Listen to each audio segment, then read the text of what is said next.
Exam অরবিটের online প্ল্যাটফর্মে তোমাদের আরও একবার স্বাগত জানাই। আজকে ইন্ডিয়ান পলিটির প্রথম ক্লাস। অলরেডি আমরা ইতিহাসের বেশ কিছু ক্লাস আপলোড করে দিয়েছি, চ্যানেলে এগুলি দেখে নিও। যদি ভালো লাগে অবশ্যই আমাদের সাথে থাকো এবং চ্যানেলকে সাবস্ক্রাইব করো। চলো, যে প্রশ্নগুলো আমি রেখেছি যেগুলো বিগত বছরে নানান পরীক্ষায় এসেছে, দেখো ইউটিউবে তোমরা ভিড় অনেক দেখতে পাবে, কিন্তু সঠিক গাইডেন্স সেখানেই পাবে, যেখানে পল্লব স্যার তোমাদের ম্যাথামেটিক্সের উপর গাইড করবেন এবং আমি সৌমেন স্যার তোমাদের জেনারেল অ্যাওয়ারনেসের উপর গাইড করব। চলো আজকে টপ 20 কোশ্চেন দেখে নিই, যেটা বিভিন্ন পরীক্ষায় আসা, রাজ্য স্তরের পরীক্ষা বা সেন্ট্রাল লেভেলের পরীক্ষা। চলো আজকের প্রথম প্রশ্ন কি বলছে এক্সাম অরবিট চ্যানেলে। আজকে প্রথম প্রশ্ন দেখো কি আছে, যে ভারতীয় সংবিধানের প্রস্তাবনায় প্রিএমবেলে নেই কোন শব্দটা? ব্রাদারহুড, সোশ্যালিস্ট, সেকুলার নাকি ডেমোক্রেটিক? তোমাদের দেখো স্ক্রিনে আমি দিয়ে দিয়েছি প্রিএমবেলের যে পোর্শনটা, সেটা আমি দিয়ে দিয়েছি। দেখো সেখানে বেশ কিছু ওয়ার্ড কিন্তু হাইলাইট করা আছে, তাদের মধ্যে কোন ওয়ার্ডটা অ্যাকচুয়ালি প্রিএমবেলে নেই। দেখো এর মধ্যে উত্তর কি হবে না, উত্তর এখানে যেটা option A is the right answer. Option A is the right answer হবে। কেন বলো তো? না, ব্রাদারহুড এই শব্দটা কিন্তু প্রিএমবেলে কোথাও ডাইরেক্ট উল্লেখ নেই। বাকি সোশ্যালিস্ট, সেকুলার, ডেমোক্রেটিক এই শব্দগুলো রয়েছে, তার মধ্যে সোশ্যালিস্ট এবং সেকুলার এই দুটো শব্দও কিন্তু পরবর্তীকালে ইনক্লুড হয়েছে। কবে না, 1976 সালে। 1976 সালে ইনক্লুড হয়েছে, যেখানে হচ্ছে 42তম সংবিধান সংশোধনীতে। 42তম, তো 42তম সংবিধান সংশোধনীতে সোশ্যালিস্ট এবং সেকুলার, তার পাশাপাশি ইন্টিগ্রিটি এই শব্দটা কিন্তু জয়েন হয়েছে। অর্থাৎ টোটাল 3টে শব্দ 42তম সংবিধান সংশোধনীতে অ্যাড হয়েছিল। ডেমোক্রেটিক শব্দটা প্রথম থেকেই ছিল। ক্লিয়ার? তাহলে option A is the right answer, preamble. আচ্ছা, প্রিএমবেল সম্পর্কে আরও আমি ইনফরমেশান দেবো, যখন আমি আরও বিভিন্ন প্রশ্ন আলোচনা করব, আরও ইনফরমেশন দেবো। প্রিএমবেলের যে কনসেপ্ট, সেটা কোন দেশের সংবিধান থেকে নেওয়া? না, প্রিএমবেলের কনসেপ্ট সংবিধান থেকে নেওয়া হচ্ছে আমেরিকার সংবিধান থেকে নেওয়া। এবার যদি বলি প্রিএমবেলের স্টাইল বা প্রিএমবেলের ভাষা, এটা কোন দেশের সংবিধান থেকে নেওয়া? তখন কিন্তু হবে অস্ট্রেলিয়া থেকে। এই দুটো প্রশ্নের মধ্যে এইখানেই কিন্তু একটু ভাগ আছে, এখানে একটু পার্থক্য রয়েছে, যে প্রিএমবেল কোথা থেকে নেওয়া, স্ট্রেট ফরওয়ার্ড অ্যান্সার ইউএসএ, কিন্তু প্রিএমবেলের স্টাইল বা ভাষা কোথা থেকে নেওয়া, সেটা কিন্তু হবে অস্ট্রেলিয়ার সংবিধান থেকে। ক্লিয়ার? আশা করি বোঝাতে পারলাম। চলো আজকের 2 নম্বর কোশ্চেনে আসি। 2 নম্বর কোশ্চেনটা কি বলছে একটু দেখে নাও। 2 নম্বর কোশ্চেনটা বলছে যে পঞ্চায়েতি রাজ ব্যবস্থায় পঞ্চায়েত সমিতি কোন স্তরে থাকে? কারণ আমরা জানি যে ভারতবর্ষে ত্রিস্তরীয় পঞ্চায়েত সিস্টেম, যেখানে পঞ্চায়েত যে সমিতি, সেই পঞ্চায়েত সমিতিটা কোন স্তরে থাকে? ব্লক লেভেলে, ভিলেজ লেভেলে, ডিস্ট্রিক্ট লেভেলে, না সিটি লেভেলে? খুব ভালো করে মনে রাখবে, এই প্রশ্নটা খুব ভালো, যেখানে আমি একাধিক ইনফরমেশন দেবো তোমাদের। ক্লিয়ার? তো পঞ্চায়েত সমিতি এই যে পোর্শনটা, বা পঞ্চায়েত সমিতি এই যে এইটা, তো এটা কোন লেভেলে থাকে? তো উত্তর যারা করছো অপশান এ, অর্থাৎ অপশান এ যারা করছো তারা একবারে রাইট অ্যান্সার করছো। ব্লক লেভেলে থাকে পঞ্চায়েত সমিতি। তার কাজ কি না, কয়েকটা গ্রাম পঞ্চায়েত নিয়ে একটা ব্লক গঠিত হয় এবং সেই ব্লকের প্রশাসনিক দায়িত্বে থাকে পঞ্চায়েত সমিতি, যার প্রধানকে বলা হয় সভাপতি। অর্থাৎ পঞ্চায়েত সমিতির যে প্রধান, তাকে কি বলা হয় না, তাকে বলা হয় হচ্ছে সভাপতি, তাকে বলা হয় সভাপতি। ক্লিয়ার? আচ্ছা, এবার দেখো আর দুটো লেভেল কি কি আছে না, আর দুটো লেভেল হচ্ছে ভিলেজ লেভেল, যেটা একেবারে তোমার গ্রাসরুট লেভেল, ভিলেজ লেভেল, যেখানে গ্রামের ভোটারদের নিয়ে গ্রাম সভার মাধ্যমে এটা পরিচালিত হয় এবং এর যে প্রধান, তাকে বলা হয় প্রধান, তবে কোনো কোনো জায়গায় সারপঞ্চও বলা হয়। আর সব থেকে উপরের লেভেলে যেটা আছে সেটা হচ্ছে ডিস্ট্রিক্ট লেভেল। ত্রিস্তরীয় পঞ্চায়েত সিস্টেম বললাম, সব থেকে উপরের লেভেল আছে ডিস্ট্রিক্ট লেভেল, এবং যেখানে আছে জেলা পরিষদ। একটা জেলার সমস্ত ব্লকের উন্নয়নমূলক কাজের তদারকি এবং সমন্বয় করাই হচ্ছে জেলা পরিষদের কাজ। তাহলে জেলা ডিস্ট্রিক্ট লেভেলে আছে কি আছে না, জেলা পরিষদ। ঠিক আছে? তো জেলা পরিষদ আছে ডিস্ট্রিক্ট লেভেলে। ক্লিয়ার? তো যার কাজ হচ্ছে কি একটা জেলার সমস্ত যে ব্লকের উন্নয়নমূলক কাজের তদারকি এবং সমন্বয় সাধন করা, এবং এর যে প্রধান তাকে বলা হচ্ছে সভাধিপতি। ক্লিয়ার? আর সিটি লেভেল, এই লেভেলের কোনো কিছু নেই। তো সিটির ক্ষেত্রে বা শহরের ক্ষেত্রে আমরা মিউনিসিপ্যালিটি বা মিউনিসিপ্যাল কর্পোরেশন বিষয়টা জেনে থাকি। চলো আজকের পরের কোশ্চেন যাবো, কিন্তু তার আগে আরেকটা ইনফরমেশন আমার মনে পড়লো, সেটা একটু বলে দিই। যে ভারতবর্ষের প্রথম যে পঞ্চায়েতি ব্যবস্থা, সেটা কিন্তু শুরু হয়েছিল রাজস্থানে। রাজস্থানেরও আবার যদি আমি পার্টিকুলার জেলা বলি, সেটা হচ্ছে নাগাউর। তো নাগাউর জেলা, যেটা হচ্ছে 1959-এর অক্টোবরের 2 তারিখ, অর্থাৎ অক্টোবরের 2 তারিখ। ক্লিয়ার? তো রাজস্থানের নাগাউর জেলার অক্টোবরের 2 তারিখে ভারতবর্ষের মধ্যে প্রথম পঞ্চায়েতি রাজ ব্যবস্থা প্রথম চালু হয়। ক্লিয়ার? তো অনেকগুলো ইনফরমেশন দিলাম, প্রতিটা ইনফরমেশন যদি মনে হয় তোমাদের কাজে লাগবে, তোমরা অবশ্যই সেগুলো নোট ডাউন করে রেখো। চলো আজকে 3 নম্বর কোশ্চেনে আসি। 3 নম্বর কোশ্চেনটা দেখো, যে এদের মধ্যে কোনটা মৌলিক কর্তব্য নয়? কোনটা মৌলিক কর্তব্য নয়? অপশানগুলো ভালো করে পড়ে নাও, কোনটা মৌলিক কর্তব্য নয়। তো অপশানগুলো যদি তোমাদের পড়া হয়ে থাকে, তোমরা অবশ্যই আগে চেষ্টা করো, তারপর আমার সাথে মিলিয়ে নাও। তো অপশান ডি ইজ দ্য এখানে রাইট অ্যান্সার, তাই তো? দেখো অপশান ডি হচ্ছে রাইট অ্যান্সার, যেটা হচ্ছে নির্বাচনের সময় ভোট দেওয়া এটা কিন্তু মৌলিক কর্তব্য নয়। আর একটা জিনিস বলে দিই, এই যে নয় জাতীয় যে কোশ্চেনগুলো বা নাবাচক যে কোশ্চেনগুলো, অনেক সময় আমরা ওগুলো ভুল করে ফেলি, নাবাচকটা বিষয়টা পড়তে আমরা ভুল করে ফেলি, তাই তো? এটা ভালো করে একটু দেখবে। তো নির্বাচনে ভোট দেওয়া এটা আমাদের সাংবিধানিক অধিকার, নির্বাচনে ভোট দেওয়াটা আমাদের সাংবিধানিক অধিকার, এটা কোনো ফান্ডামেন্টাল ডিউটি নয়। তবে ফান্ডামেন্টাল ডিউটি বিষয়টা কি? দেখো, ফান্ডামেন্টাল ডিউটি যেটা কিন্তু মূল সংবিধান যখন চালু হয়েছিল সেই সময় ছিল না, এটাও পরে ইনক্লুড হয়। কবে না, এটাও ইনক্লুড হয় হচ্ছে 1976 সালে 42 অ্যামেন্ডমেন্টে এটা যুক্ত হয়ে থাকে শরণ সিং কমিটির রেকমেন্ডেশনে। তখন কিন্তু যুক্ত হয়েছিল 10টি, অর্থাৎ 10টি ফান্ডামেন্টাল ডিউটি যুক্ত হয়েছিল। পরে 86 নম্বর অ্যামেন্ডমেন্টের মধ্যে আরও একটা যুক্ত হয়। টোটাল এখন ফান্ডামেন্টাল ডিউটির সংখ্যা হচ্ছে 11টি। ক্লিয়ার? তো চলো তাহলে বাকি 3টে অপশান আমাদের ফান্ডামেন্টাল ডিউটির মধ্যে পড়ে, মৌলিক কর্তব্যের মধ্যে পড়ে। বা আর অপশান ডি যেটা, সেটা কিন্তু মৌলিক কর্তব্যের মধ্যে পড়ে না, এটা আমাদের কনস্টিটিউশনাল রাইটের মধ্যে পড়ে। ক্লিয়ার? Option D. চলো তারপরে আমরা চলে আসি পরের কোশ্চেন, অর্থাৎ আজকে 4 নম্বর কোশ্চেন কি বলছে? 4 নম্বর কোশ্চেন বলছে যে পার্লামেন্টে কোনো বিল মানি বিল কিনা সে বিষয়ে চূড়ান্ত সিদ্ধান্ত কে নেয়? এই মানি বিল সংক্রান্ত নানান প্রশ্ন কিন্তু বিগত বছরে পড়েছে, বিগত এক্সামে পড়েছে। তো এখানে দেখো কোনটা মানে কোন ব্যক্তি বা কোন পদ যিনি চূড়ান্ত সিদ্ধান্ত নেন যে মানি বিলের বিষয়ে? প্রধানমন্ত্রী, লোকসভার অধ্যক্ষ, উপরাষ্ট্রপতি নাকি অর্থমন্ত্রী? ক্লিয়ার? তো মানি বিল সম্পর্কে আমি ডিটেলস ইনফরমেশন দেবো, প্রতিটা ইনফরমেশন মনে রাখার চেষ্টা করবে। আগে উত্তরটা বলে দিই এখানে। আচ্ছা, এখানে যেটা উত্তর হবে সেটা হচ্ছে অপশান বি, অর্থাৎ 4-এর B is the right answer, অর্থাৎ স্পিকার। তাহলে speaker is the right answer হবে এখানে, লোকসভার অধ্যক্ষ যিনি মানি বিল সংক্রান্ত চূড়ান্ত ডিসিশন নেন। এবার আমি বলি যে মানি বিল বিষয়টা সেটা হচ্ছে আর্টিকেল নাম্বার 110-এ বলা আছে, সংবিধানের আর্টিকেল 110-এ বলা হয়েছে যখন কোনো মানি বিল লোকসভা থেকে পাস হয়ে রাজ্যসভায় যায় তখন স্পিকার ওই বিলে স্বাক্ষর করে সার্টিফাই করে দেয় যে এটা একটা মানি বিল। এটা স্পিকারের কিন্তু একটা সাংবিধানিক ক্ষমতা। এবার দেখো একটা জিনিস বলে রাখি, মাথায় ভালো করে ঢুকিয়ে নাও যে মানি বিল সবসময় কিন্তু লোকসভাতেই পেশ হয়, সবসময় লোকসভাতেই পেশ করা যাবে, এটা কোনো ক্রমেই রাজ্যসভায় পেশ করা যাবে না। লোকসভায় পাস হওয়ার পর সেটা রাজ্যসভায় যাবে এবং রাজ্যসভার কাছে 14 দিনের সেটা মেয়াদ, 14 দিনের মধ্যে সেটা লোকসভায় আবার ফিরে আসবে।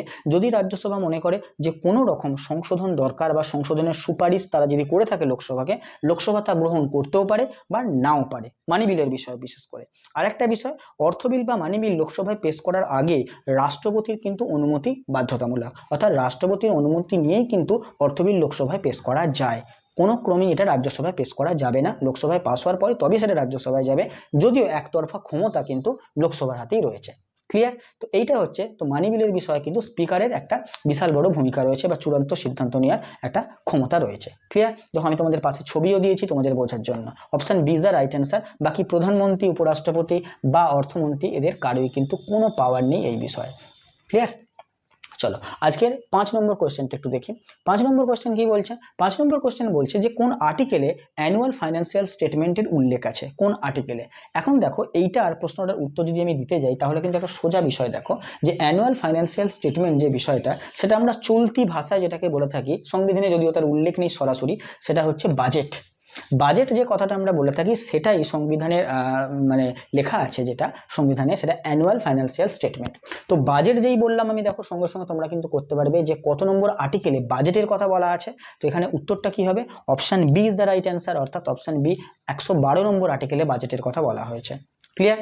আচ্ছা, আর্টিকেল নাম্বার 50-এ কি বলা হয়েছে না, আর্টিকেল নাম্বার 50-এ উল্লেখ আছে যে বিচার বিভাগ আর শাসন বিভাগকে পৃথক রাখতে হবে প্রশাসনিক নিরপেক্ষতা বজায় রাখতে। ক্লিয়ার? তো বিচার বিভাগ আর শাসন বিভাগকে পৃথক রাখার প্রয়োজনটা এই জন্যই প্রশাসনিক নিরপেক্ষতা যেন বজায় থাকে, এটা আর্টিকেল নাম্বার 50-এ আছে। আর্টিকেল নাম্বার 110-এ এইমাত্র বললাম কি মানি বিলের বিষয়টা। আর আর্টিকেল নাম্বার 72 যেটা আছে সেটা কি আছে না, সেটা আছে যে রাষ্ট্রপতির ক্ষমা করার ক্ষমতা, অর্থাৎ অপরাধীর দণ্ড মুকুব করে দেওয়া বা সাজা কমিয়ে দেওয়া বা মৃত্যুদণ্ড রদ করার ক্ষমতা, এটা একমাত্র ভারতের প্রেসিডেন্টের ক্ষমতা আছে আর্টিকেল নাম্বার 72 অনুযায়ী। Option B is the right answer এখানে, যেখানে বাজেট অর্থাৎ অ্যানুয়াল ফাইন্যান্সিয়াল স্টেটমেন্টের উল্লেখ আছে। ক্লিয়ার? চলো 6 নম্বর কোশ্চেনে আসি আমরা। 5 নম্বর কোশ্চেনের পর 6 নম্বর কোশ্চেন। 6 নম্বর কোশ্চেন বলছে, কোশ্চেন যেটা হচ্ছে হাউস কমিটির চেয়ারম্যান কে ছিলেন? 6 নম্বর প্রশ্নটা যে হাউস কমিটির চেয়ারম্যান ছিলেন গণপরিষদের কে? পাশে একটা ছবি দিয়ে দিয়েছি, যে ছবি দেখে যে পিকচার দেখে তোমরা সহজেই তোমাদের অনুমান হয়ে গেছে যে উত্তর কি হবে। একদম তোমাদের অনুমান ঠিক আছে, অপশান এ ইজ দ্য এখানে রাইট অ্যান্সার হবে, অর্থাৎ Pattabhi Sitaramayya is the right answer. Okay, তো এই হাউস কমিটি এটা একটা মাইনর কমিটি ছিল, কারণ গণপরিষদের আন্ডারে বেশ কিছু মেজর কমিটি, মাইনর কমিটি ছিল। তো মাইনর কমিটি ছিল হাউস কমিটি। যে হাউস কমিটির কাজ কি ছিল না, গণপরিষদের যারা সদস্য তাদের আবাসন সংক্রান্ত বা আরও যে আনুষঙ্গিক যে সুযোগ সুবিধা তার তদারকি করা। এটা নিশ্চয়ই মেজরের মধ্যে পড়বে না, এটা একটা মাইনর কমিটি। তো যার হেড দায়িত্ব দেওয়া হয়েছিল ছিলেন পট্টবী সীতারামাইয়া। এবার অপশান বি যদি দেখি, জিভি মাভালাঙ্কার। জিভি মাভালাঙ্কারের নাম তোমরা শুনে থাকবে, কেন কি হিসেবে শুনবে না, ভারতের স্বাধীনতার পর লোকসভা গঠিত হয়েছিল এবং লোকসভার প্রথম স্পিকার ছিলেন, মানে ফার্স্ট স্পিকার। ওকে, তো ফার্স্ট হচ্ছে স্পিকার ছিলেন জিভি মাভালাঙ্কার। এভি ঠাক্কর, ইনি আদিবাসীদের বা পিছিয়ে পড়া শ্রেণীর উন্নয়নে কাজ করেছিলেন, এভি ঠাক্কর, যিনি অপশান সিতে আছেন। আর আলাদি কৃষ্ণস্বামী আইয়ার, ইনি অ্যাকচুয়ালি ড্রাফটিং কমিটি বা খসড়া কমিটি, যে কমিটির চেয়ারম্যান ছিলেন ডক্টর বি.আর. আম্বেদকর, তার একজন সদস্য ছিলেন, অর্থাৎ ড্রাফটিং কমিটির অন্যতম মেম্বার ছিলেন কৃষ্ণস্বামী আইয়ার। ক্লিয়ার? তো option B is the right answer. চলো আজকে 7 নম্বর কোয়েশ্চেন কি বলছে দেখি। 7 নম্বর কোয়েশ্চেনটা বলছে যে কত নম্বর অনুচ্ছেদ অনুযায়ী অল ইন্ডিয়া সার্ভিসের বিধান রয়েছে, মানে কোন অনুচ্ছেদে আছে অল ইন্ডিয়া সার্ভিস বা সর্বভারতীয় পরিষেবা, এই বিষয়টা দেওয়া আছে। তো অপশান বলছি, অপশান এতে আছে ধারা 50, আর অপশান বিতে আছে অনুচ্ছেদ 312, অপশান সি আছে 40, নাকি অপশান ডি আছে 61। তাহলে কত নম্বর আর্টিকেলে দেওয়া আছে অল ইন্ডিয়া সার্ভিসের বিষয়ে বলা আছে? তো এই প্রশ্নের উত্তর কি হবে? তোমরা অনেকেই করে ফেলেছো হয়তো। 7-এর এখানে বি অ্যান্সার হবে, অর্থাৎ 7-এর প্রশ্নের উত্তর হবে বি। আর্টিকেল নাম্বার 312-তে অল ইন্ডিয়া সার্ভিসের বিষয়ে বলা আছে। ক্লিয়ার? তো এই বিষয়ে আরেকটা জিনিস বলে দিই যে পার্লামেন্ট আইন প্রণয়ন করে এক বা একাধিক অল ইন্ডিয়া সার্ভিস গঠন করতে পারে, কিন্তু সেক্ষেত্রে একটা বিশেষ শর্ত আছে। রাজ্যসভাকে প্রথমে 2/3 সদস্যের সমর্থনে এই মর্মে একটা প্রস্তাব পেশ করতে হবে। তাহলে রাজ্যসভার অল ইন্ডিয়া সার্ভিসের ক্ষেত্রে একটা বিশেষ পাওয়ার বলতে পারি, যেখানে 2/3 সদস্যদের সমর্থন দরকার প্রস্তাব পাস করার জন্য। তারপর পার্লামেন্ট আইন পাস করে তোমার অল ইন্ডিয়া সার্ভিস গঠন করতে পারে আর্টিকেল নাম্বার 312 অনুযায়ী। ক্লিয়ার? চলো, আর্টিকেল নাম্বার 50 আমি এইমাত্র বললাম যে বিচার বিভাগ আর শাসন বিভাগকে পৃথক করে রাখা, প্রশাসনের নিরপেক্ষতা বজায় রাখার জন্য। আচ্ছা, আর্টিকেল 40 যদি আমি আসি, আর্টিকেল 40 খুব ইম্পর্টেন্ট, যেটা হচ্ছে ভিলেজ পঞ্চায়েত। ভিলেজ পঞ্চায়েত গঠন, ভিলেজ পঞ্চায়েত গঠনের কথা বলা হয়েছে আর্টিকেল 50-এ, যেটা হচ্ছে ডিপিএসপি অর্থাৎ ডাইরেক্টিভ প্রিন্সিপাল অফ স্টেট পলিসির মধ্যে পড়ে ভিলেজ পঞ্চায়েত গঠনের বিষয়টা। আর আর্টিকেল 61-এ আছে তোমার আর কিছুই নয়, যে প্রেসিডেন্টের ইমপিচমেন্ট। ঠিক আছে? তো প্রেসিডেন্টের ইমপিচমেন্ট বিষয়টা আর্টিকেল 61-এ রয়েছে। ক্লিয়ার? আর্টিকেল 50 অলরেডি আলোচনা করে দিলাম। Option B is the right answer এই প্রশ্নের। চলো আজকের 8 নম্বর কোশ্চেন কি বলছে একটু দেখে নেবো। 8 নম্বর কোশ্চেনটা বলছে কোন সংশোধনীর মাধ্যমে, কোন আর্টিকেলের মাধ্যমে বলেনি, কোন সংশোধনীর মাধ্যমে প্রিএমবেলের যে বিবরণ সেটা পরিবর্তন করা হয়েছিল। মানে প্রিএমবেলকে একবারই কিন্তু পরিবর্তন করা হয়েছিল বা তার সংশোধন করা হয়েছিল। ঠিক আছে? তো সেটা কত নম্বর সংশোধনীতে? খুব ভালো কোশ্চেন, তোমরা জানো এই প্রশ্নের উত্তর অবশ্যই জানো তোমরা। তো option C is the right answer এখানে। Option C. তোমরা জানো যে 42তম সংবিধান সংশোধনী খুব ইম্পর্টেন্ট একটা সংবিধান সংশোধনী 1976 সালে হয়েছিল, যেটাকে আবার মিনি কনস্টিটিউশন বলে। 42তম সংবিধান সংশোধনী যেটাকে মিনি কনস্টিটিউশন বলে। তো তার মাধ্যমে কিন্তু প্রস্তাবনায় একবারই পরিবর্তন হয়েছিল। কি পরিবর্তন হয়েছিল? সোশ্যালিস্ট, সেকুলার আর ইন্টিগ্রিটি, 3টি ওয়ার্ডকে অ্যাড করা হয়েছিল, যেটা আমি প্রশ্ন যখন আলোচনা করেছিলাম 1 নম্বর অথবা 2 নম্বর প্রশ্ন আলোচনা করেছিলাম, সেই সময় আমি ডিটেলস বলেছিলাম। তো প্রস্তাবনাকে একবারই এখনো পর্যন্ত সংশোধন হয়েছে, যেখানে 3টে ওয়ার্ডকে আমরা অ্যাড করেছি 1976 সালে 42তম সংবিধান সংশোধনীর মাধ্যমে। ক্লিয়ার? আচ্ছা, বাকি অপশানগুলো একটু দেখি। 61তম সংবিধান সংশোধনী যেটা হয়েছিল অ্যাকচুয়ালি 1988 সালে, যেটা ইমপ্লিমেন্ট হয়েছিল অবশ্য 89 থেকে। তো যেখানে যে 21 থেকে কমিয়ে ভোটারদের বয়স করা হলো 18 বছর, অর্থাৎ 18 বছর হলেই কোনো একজন ভারতের নাগরিক হবে এবং সে ভোট দিতে পারবে, ভোট দেওয়ার তার রাইট রয়েছে। এটা 61তম অ্যামেন্ডমেন্টে করে দেওয়া হয়েছিল। 44তম সংবিধান সংশোধনীর যে বিষয়টা, সেটা হচ্ছে রাইট টু প্রপার্টি, অর্থাৎ যে সম্পত্তির অধিকারকে মৌলিক অধিকার থেকে বাদ দেওয়া। 44তম সংবিধানের সঙ্গে মৌলিক অধিকার থেকে এটা কি করা হয়? মৌলিক অধিকার থেকে বাদ দিয়ে দেওয়া হয় 44তম সংবিধান সংশোধনীর মাধ্যমে, যেটাকে ইনক্লুড করা হয় কত নম্বর আর্টিকেলে? 300A এই আর্টিকেলে ইনক্লুড করে দেওয়া হয় এই যেটা তোমার সম্পত্তির অধিকারটা ছিল। ক্লিয়ার? তো 44তম অ্যামেন্ডমেন্টে এই কাজটা করা হয়েছিল। আশা করি বোঝাতে পারলাম। এবার দেখো প্রস্তাবনা সম্পর্কে আমি ডিটেলস ইনফরমেশন আরেকটু দিয়ে দিই, যে প্রস্তাবনা নেওয়া হয়েছে কোথা থেকে বললাম, যেটা হচ্ছে আমেরিকার সংবিধান থেকে। প্রস্তাবনার ভাষা বা স্টাইল নেওয়া হয়েছে অস্ট্রেলিয়ার সংবিধান থেকে। আরেকটা যে জওহরলাল নেহরুর পেশ করা অবজেক্টিভ রেজলিউশনের উপর ভিত্তি করে কিন্তু প্রস্তাবনাটা তৈরি, অর্থাৎ অবজেক্টিভ রেজলিউশন যেটা জওহরলাল নেহরু পেশ করেছিলেন তার উপর ভিত্তি করে ভারতের কিন্তু প্রিএমবেল তৈরি। আরেকটা বিষয় তোমাদের ইনফরমেশন বলে দিই, যে 1973 সালে Keshavananda Bharati case versus state of Kerala একটা কেস হয়েছিল, যেখানে সুপ্রিম কোর্ট রায় দিয়েছিল যে প্রস্তাবনা সংবিধানের অংশ এবং এটাকে সংশোধন করা তখনই সম্ভব যদি তার বেসিক স্ট্রাকচার পরিবর্তন না করা হয়। তাহলে বেসিক স্ট্রাকচার যদি পরিবর্তন না করি তাহলে কিন্তু প্রস্তাবনাকে পরিবর্তন করা সম্ভব এবং একবারই সেটা হয়েছিল। কবে না, সেটা বললাম 42 অ্যামেন্ডমেন্ট 1976-তে। ক্লিয়ার? আশা করি সমস্ত ইনফরমেশন বলে দিলাম। 9 নম্বর কোয়েশ্চেনে যাই এবার সরাসরি। প্রশ্নের লেভেল তোমাদের কেমন লাগছে, তোমাদের ইনফরমেশনগুলো বা তোমাদের ভিডিওটা ইনফরমেটিভ লাগছে কিনা তোমরা অবশ্যই কমেন্ট করে জানাবে কেমন লাগলো।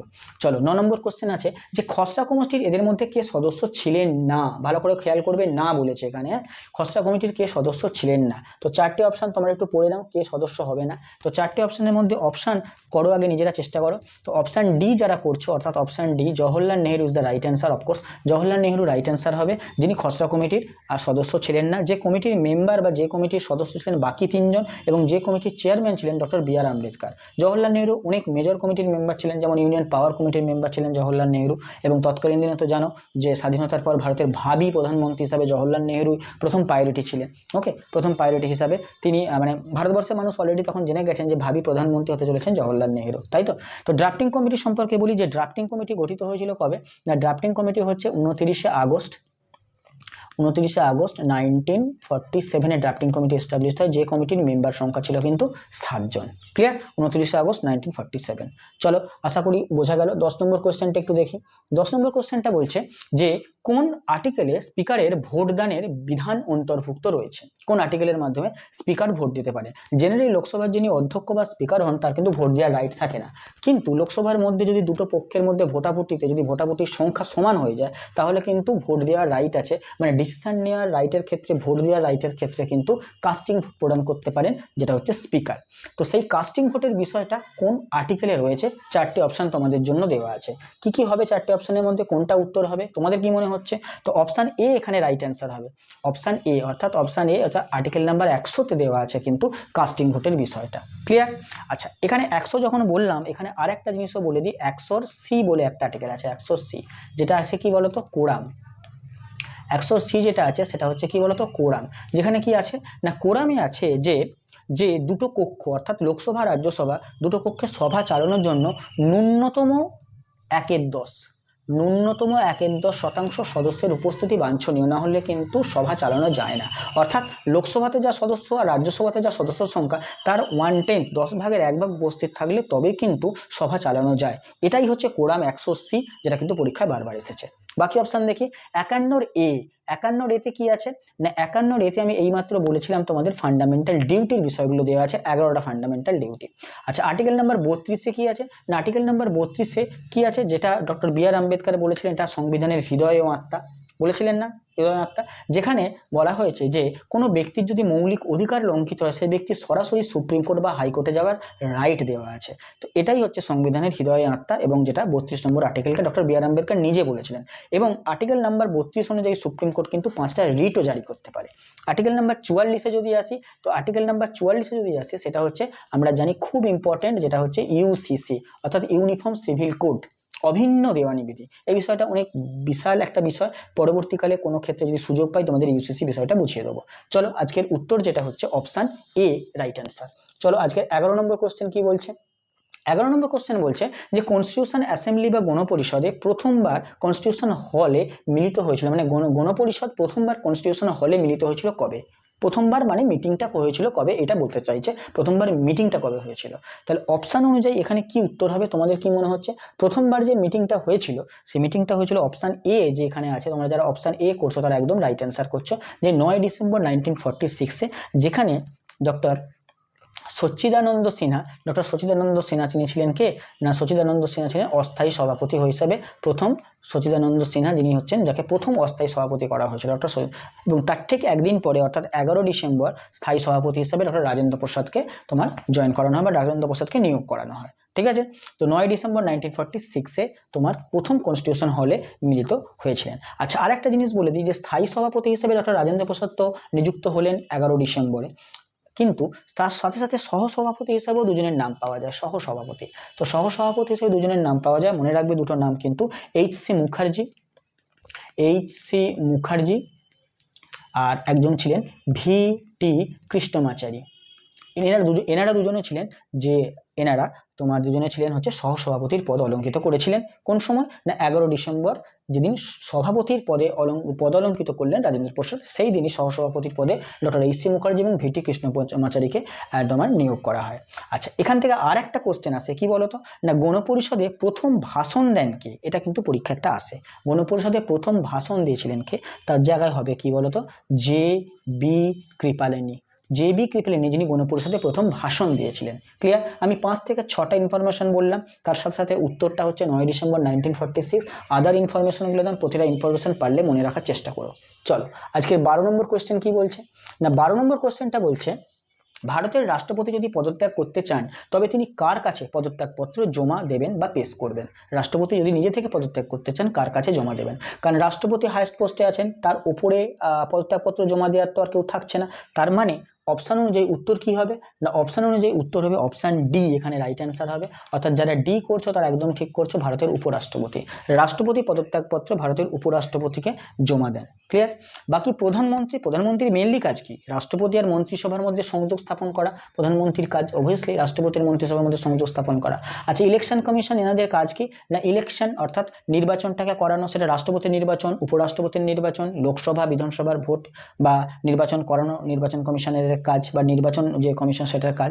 এবং আর্টিকেল নাম্বার 324-এ নির্বাচন কমিশনের কথা বলা হয়েছে, যেখানে বর্তমানে নির্বাচন কমিশনের সংখ্যা 3 জন, মানে 2+1, একজন থাকেন চিফ ইলেকশন কমিশনার আর একজন ইলেকশন কমিশনার থাকেন। আর ভারতের প্রধান বিচারপতি মানে সুপ্রিম কোর্টের প্রধান বিচারপতি, তো এনার কাছে রাষ্ট্রপতি পদত্যাগপত্র জমা দেন না। ভারতের প্রধান বিচারপতি সুপ্রিম কোর্টের, যেনার কাজ হচ্ছে রাষ্ট্রপতিকে শপথ বাক্য পাঠ করানো। ক্লিয়ার? চলো, আজকের 13 নম্বর কোয়েশ্চেনে চলে আসি। 13 নম্বর কোয়েশ্চেন, তো 13 নম্বর কোয়েশ্চেনে যদি চলে আসি তো দেখবো কি, 13 নম্বর কোয়েশ্চেন বলছে, ভারতের রাষ্ট্রপতি উপরাষ্ট্রপতি উভয়েরই যদি মৃত্যু হয় তবে ভারতের রাষ্ট্রপতি হিসাবে কে দায়িত্ব পালন করবেন? খুব ভালো কোশ্চেন। তো রাষ্ট্রপতি এবং উপরাষ্ট্রপতি এরকম যদি কোনো সিচুয়েশন তৈরি হয় তো দায়িত্ব পালন সেই হিসাবে কে করবেন? তো এর উত্তর কি হবে বলতো? এর উত্তর হবে 13-র যে উত্তরটা সেটা হচ্ছে এ হবে, অর্থাৎ chief justice of India, supreme কোর্টের চিফ জাস্টিস অফ ইন্ডিয়া। তো ভারতে কি এরকম সিচুয়েশন একবারও হয়েছিল? হ্যাঁ, ভারতে এরকম সিচুয়েশন একবার হয়েছিল, সেটা হচ্ছে 1969-এ, যখন তৎকালীন ভারতের রাষ্ট্রপতি ছিলেন জাকির হোসেন। তো তার মৃত্যুর পর তৎকালীন ভারতের ভাইস প্রেসিডেন্ট ছিলেন ভিভি গিরি, তিনি রাষ্ট্রপতির অস্থায়ী দায়িত্ব সামলাচ্ছিলেন। কিন্তু পরবর্তীকালে তিনি রাষ্ট্রপতি পদপ্রার্থী হওয়ার জন্য সেটা পদটা ত্যাগ করেন, এবং সেই সময় প্রেসিডেন্ট এবং ভাইস প্রেসিডেন্ট দুটি পদই শূন্য হয়ে যায়। তো সেই আপৎকালীন অবস্থায় দায়িত্ব সামলানোর জন্য সুপ্রিম কোর্টের চিফ জাস্টিস এম হিদায়তুল্লাহ, কে না এম হিদায়তুল্লাহ, তো তিনি এই কিন্তু দায়িত্ব সামলেছিলেন, রাষ্ট্রপতির দায়িত্ব সামলেছিলেন, তিনি ছিলেন তৎকালীন ভারতের chief justice of India. Clear? তো এই সিচুয়েশনটা একবারই মাত্র ভারতে এখনো পর্যন্ত হয়েছে, আর কোনোদিন এখনো পর্যন্ত হয়নি। তো সেক্ষেত্রে তাহলে রাষ্ট্রপতি এবং উপরাষ্ট্রপতি উভয় পদই যদি খালি থাকে তাহলে সেক্ষেত্রে রাষ্ট্রপতির অস্থায়ী রাষ্ট্রপতির দায়িত্ব হিসেবে সামলান চিফ জাস্টিস অফ ইন্ডিয়া। যদিও সংবিধানে প্রভিশন আছে যে 6 মাসের মাধ্যমে নির্বাচনের মাধ্যমে আমাদের কিন্তু ওই শূন্য পদগুলো ভরাতে হবে। ক্লিয়ার? তাহলে অপশান এ ইজ দ্য এখানে রাইট অ্যান্সার। এবার অ্যাটর্নি জেনারেল যে পোস্টটা এখানে আছে, দেখো অ্যাটর্নি জেনারেল ইনি হচ্ছেন সরকারের আইনি উপদেষ্টা, যেটা আর্টিকেল নাম্বার 76 অ্যাটর্নি জেনারেলের উল্লেখ আছে। বাকি সংসদ দ্বারা মনোনীত কোনো প্রার্থী তো হবেই না, প্রধানমন্ত্রী হবে না। তাহলে option A is the right answer 13 কোশ্চেনটা। চলো 14 নম্বর কোশ্চেনটা একটু দেখে নিই, কেমন কোশ্চেনের লেভেলগুলো লাগছে তোমরা সেটা অবশ্যই জানাবে। 14 নম্বর কোশ্চেনটা বলছে, সংবিধানের কত নম্বর অনুচ্ছেদ অনুযায়ী নির্বাচন কমিশনকে সংসদ এবং রাজ্য বিধানসভার নির্বাচন তদারকি করার ক্ষমতা দেওয়া হয়েছে? তার মানে পরিষ্কার কথা বলতে চাইতে নির্বাচন কমিশন এদের মধ্যে কোন আর্টিকেলে এই দায়িত্বটা পালন করে? তো উত্তর কি হবে? দেখো উত্তর যারা করছো অপশান বি, অর্থাৎ আর্টিকেল 324, তারা একদম ঠিক করছো। আর্টিকেল নাম্বার 324 মানে অপশান বি যেটা দেওয়া আছে, তার মাধ্যমে কিন্তু নির্বাচন কমিশনের কথা বলা হয়েছে। নির্বাচন কমিশনের সঙ্গে ডিটেলস বলেও দিলাম যে বর্তমানে নির্বাচন কমিশনের সংখ্যা হচ্ছে 3 জন, এবং তাদের কাজ হচ্ছে লোকসভা, রাজ্যসভা,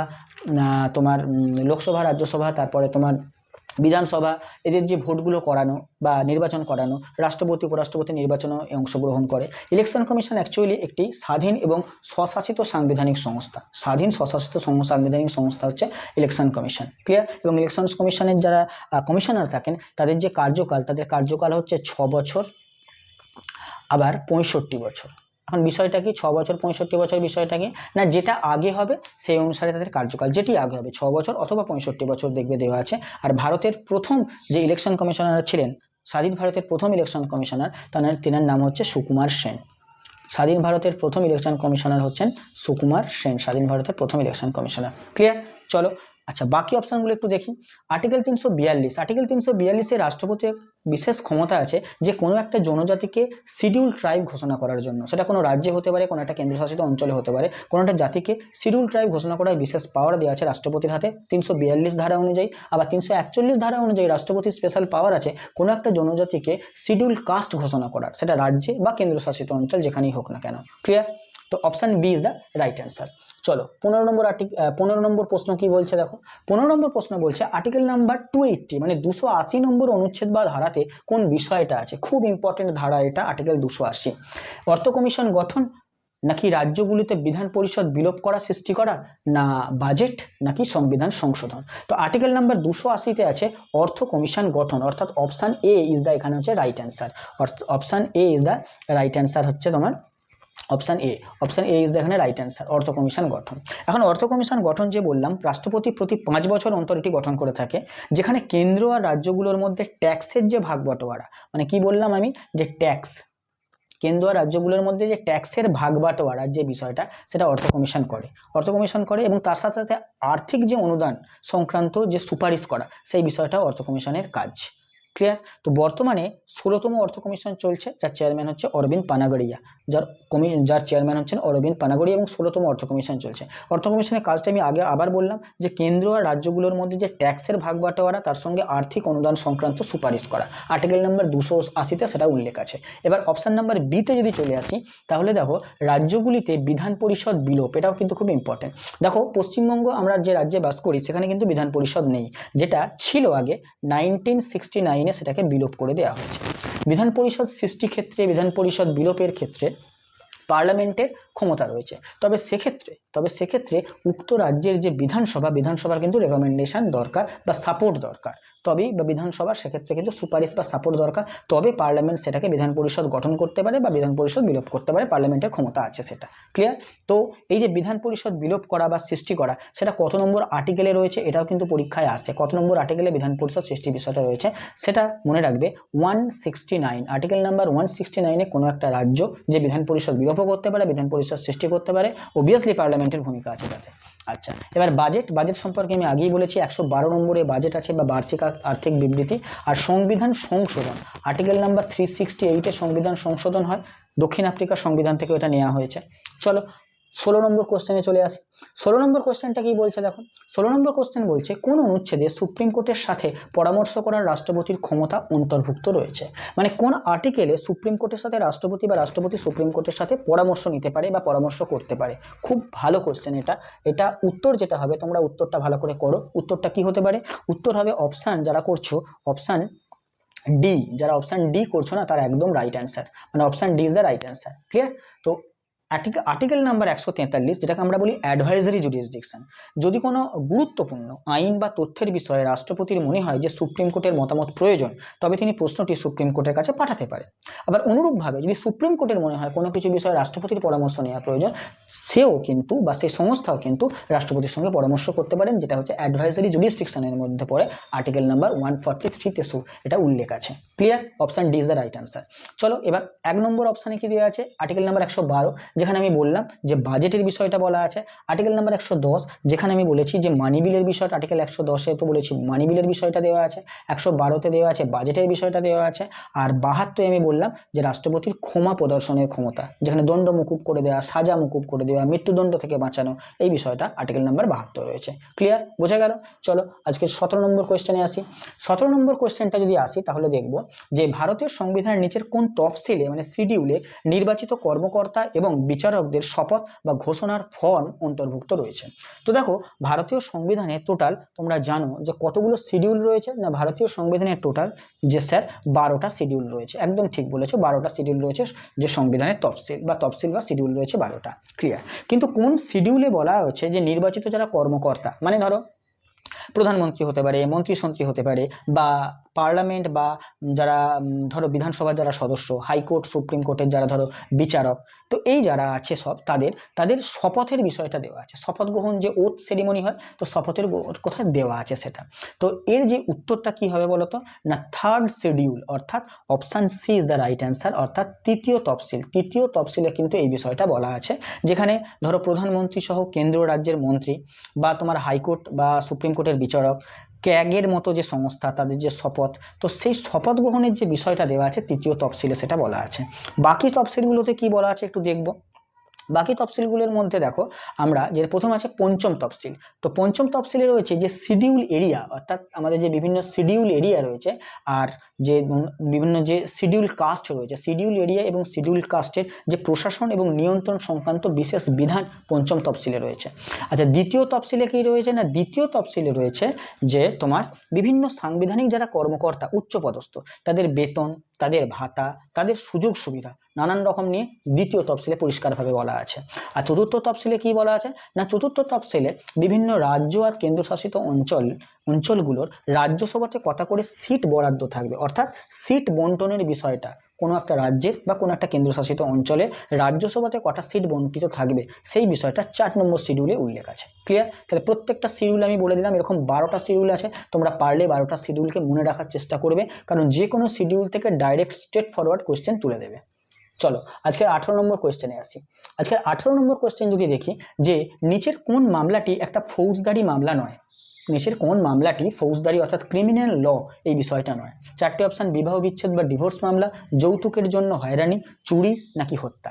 দেখো ল মেনলি দুটো, একটা হচ্ছে তোমার এখানে দেওয়া আছে, দেখো একটা দেওয়া আছে তোমার হচ্ছে যে ক্রিমিনাল, একটা দেওয়া আছে তোমার ক্রিমিনাল ল দেওয়া আছে, ক্রিমিনাল ল,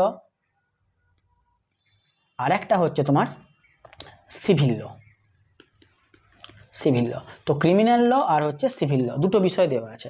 ক্রিমিনাল ল তোমার মনে রাখবে, ক্রিমিনাল ল কি, যেখানে মারপিট, রক্তপাত, চুরি ডাকাতি এই বিষয়ের সঙ্গে ক্রিমিনাল ল জড়িত, মারপিট, চুরি ডাকাতি এই বিষয়টা।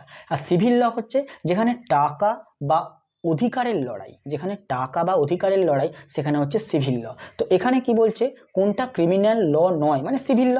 তাহলে সিভিল ল এর মধ্যে 4টে অপশানের মধ্যে কি মনে হচ্ছে, তাহলে অপশান এখানে এ ইজ দ্য রাইট অ্যান্সার, মানে হচ্ছে বিবাহ বিচ্ছেদ বা ডিভোর্স আইন, যেটা একটা সিভিল ল এর মধ্যে পড়ে। বাকি দেখো যৌতুকের জন্য হয়রানি, চুরি, হত্যা, এটা সরাসরি তোমার ক্রিমিনাল ল এর মধ্যে পড়ে। ক্লিয়ার? আশা করি বোঝাতে পারলাম। চলো এটা সিভিল ল হবে, option A is the right answer. চলো আজকের 19 নম্বর কোয়েশ্চেনটা যদি দেখি, দেখো 19 নম্বর কোয়েশ্চেনটা, সরকারের কোন শাখা আইন ও নীতি প্রয়োগ বা বাস্তবায়নের জন্য দায়ী। তার মানে পরিষ্কার কথা বলছে 4টে অপশানের মধ্যে জুডিশিয়ারি, লেজিসলেচার, এক্সিকিউটিভ নাকি নীতি আয়োগ, কোন শাখাটা পরিষ্কার কথায় আইন বা নীতিকে প্রয়োগ করে, বাস্তবায়ন করে। তাহলে আইন তৈরি করে একটা সংস্থা, আইনের প্রয়োগ করে আর একটা সংস্থা, তো কে আইনের প্রয়োগ করবে বা সেটাকে বাস্তবায়ন করবে। তাহলে এখানে উত্তর কি হবে, উত্তর যেটা হবে 19-এর সি উত্তর হবে এক্সিকিউটিভ। তো এক্সিকিউটিভ মানে কি, যারা এক্সিকিউশন করে, তাই তো। তাহলে এই বিভাগটা আইনসভায় যা আইন পাস হয়, যা নীতি নির্ধারণ হয়, সেগুলোকে বাস্তবায়ন করে। যেমন ধরো এর মধ্যে কারা কারা পড়বে না, এর মধ্যে ভারতের যারা যত সব প্রধানমন্ত্রী থেকে শুরু করে মন্ত্রী, আমলা, সরকারি আমলা, আইএএস আইপিএস অফিসাররা সমস্তই এক্সিকিউটিভ বিভাগের অন্তর্গত।